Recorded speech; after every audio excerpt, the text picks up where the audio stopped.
Hi everyone, in this recipe I'm going to show you how to make my homemade spicy chicken soup. It's really great for like colds and like flus and everything, and it's great for the winter months that's coming. It's like really soupy and hearty, and it's really quick to make as well. So without talking much, I'm going to get started. I need some olive oil, some salt and pepper, lemon juice, dried chili flakes, canned tomatoes. I've got the peeled plum tomatoes here. I need some sweet corn, some peas, and I've got some spices over here: cumin, chili powder, garlic, and also got vegetable stock cube. And we need an onion, a pepper, they're all diced, finely minced garlic, and sliced green chilies. And green chilies are up to you how much you want. I've also got some cooked shredded chicken.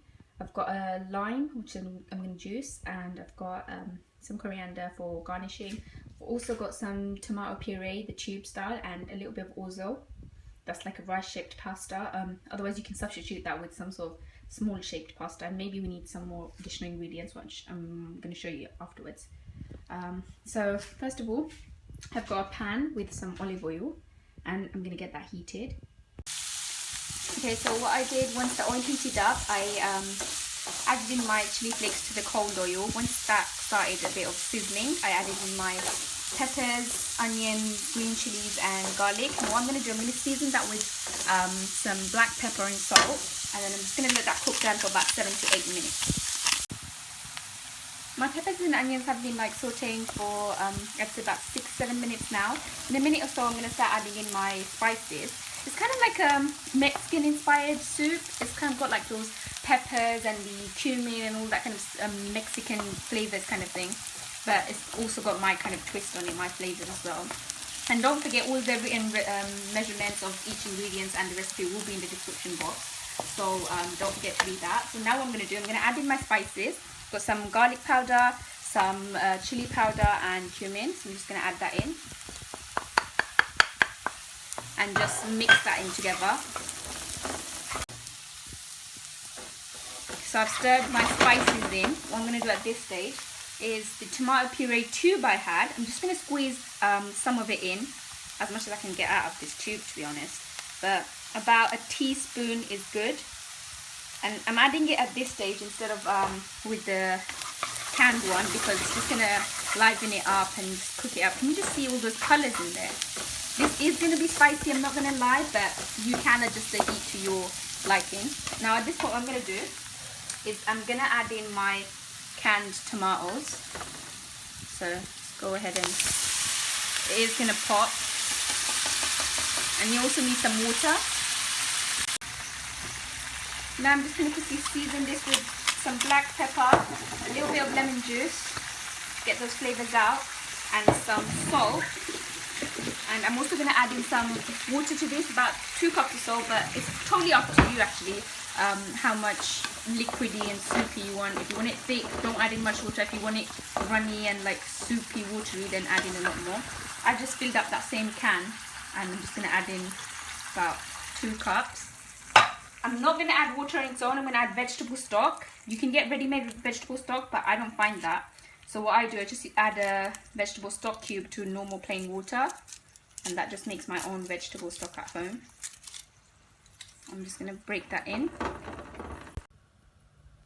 I'm actually going to add in another half a can, just about a cup or so, because it is going to dry out and we are going to need more water throughout the cooking process, so that's not it. And what I'm going to do at this point, I'm going to add in my chicken so it absorbs all the flavour.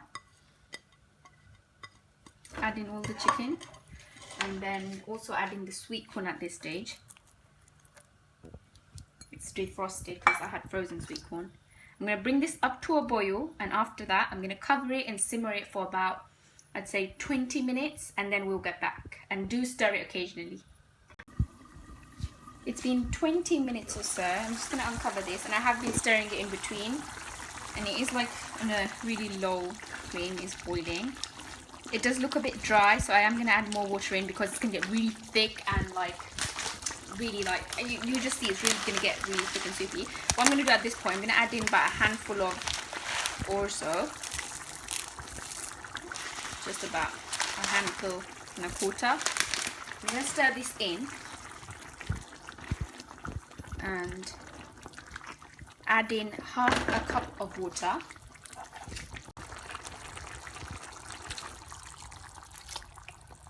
This is because it's gonna dry out a lot and the pasta's gonna release its starchiness and everything. Bring it up to a complete boil at this point, and make sure you check your seasoning at this point because this is what your pasta is gonna absorb. And let this cook for about 10 minutes or according to your package instructions how long it takes, and then I'll show you from there how what to do next. As you can see, this is bubbling away on a really high heat.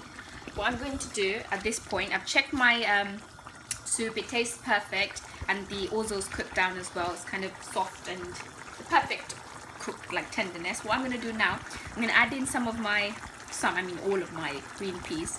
This is optional. I sometimes add it in, sometimes don't. You can also add in some chickpeas if you wanted to actually, and maybe some potatoes, but I've never tried it with potatoes.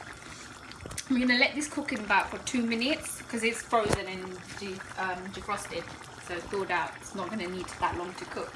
And in about 2 minutes or so, I'm just going to turn this off and I'll show you what to do next. I've turned it completely off and I'm just going to sprinkle in the coriander I had. And I'm also going to get the lime I had, and I'm just going to squeeze the lime juice, fresh lime juice at the end. It's just going to bring it back to life and liven it up. And after this, it's ready to serve. I'll just show you once I've served it up. Okay, so I went ahead and served this up. You can serve it as it is, or some fresh green onions like sliced up, or you can add in some fresh whipped cream if you wanted to. I know some people do that, or sour cream as well. But what I like to do is take a spoonful of hummus and just pile it on the top. What this does, it cuts the spiciness and it kind of cools it down faster. I do have the recipe for this, and I'll leave the link in the description box and somewhere in my video, so you can go check that out as well. I hope you like it and enjoy. Tell me what you want to see next. I really like you giving me comments and suggestions, and please share it and like and subscribe. Thank you.